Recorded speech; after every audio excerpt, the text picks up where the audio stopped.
Ranveer Singh is king. Full-time entertainment. Full-time is Karan Johar, so you can expect full-time entertainment. It's worth it. It's really good. Or I went to see actually Dharmendra, Jaya Bachchan and Shabana Azmi, and all were just super. The film rocks. It really rocks. It's too good. കുഴപ്പമില്ല, കണ്ടോണ്ടിരിക്കുക അത്ര. അതന്നെ normal Karan Johar cinema അത്ര. ആ acting കുഴപ്പമില്ല. അത്യാവശ്യം നല്ല colourful vibrant ആയ പടമാണ്. നമുക്കൊരു ഫാമിലിയായിട്ട് ഒന്ന് വാച്ച് ചെയ്യാൻ പറ്റുന്ന പടമാണ്. കുഴപ്പമൊന്നുമില്ല. നല്ല ലവ് കോമഡി തന്നെ. യൂഷ്വൽ കരൺ ജോഹറിൻ്റെ പടം തന്നെ.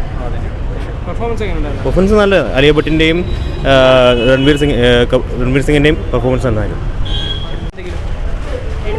എല്ലാവർക്കും ചിലപ്പോൾ ഇഷ്ടപ്പെടില്ല. ഫീമെയിലിനും ഇമ്പോർട്ടൻസ് കൊടുക്കണമെന്നാണ് പറയുന്നത്. ഇത്ര പേര് പ്രത്യേകിച്ച് അങ്ങനെയൊന്നുമില്ല. സ്ഥിരം കാണുന്ന ഒരു പാറ്റേൺ തന്നെ ഹിന്ദിക്കാരുടെ. പ്രത്യേകിച്ച് പുതിയ സംഭവമൊന്നുമില്ല.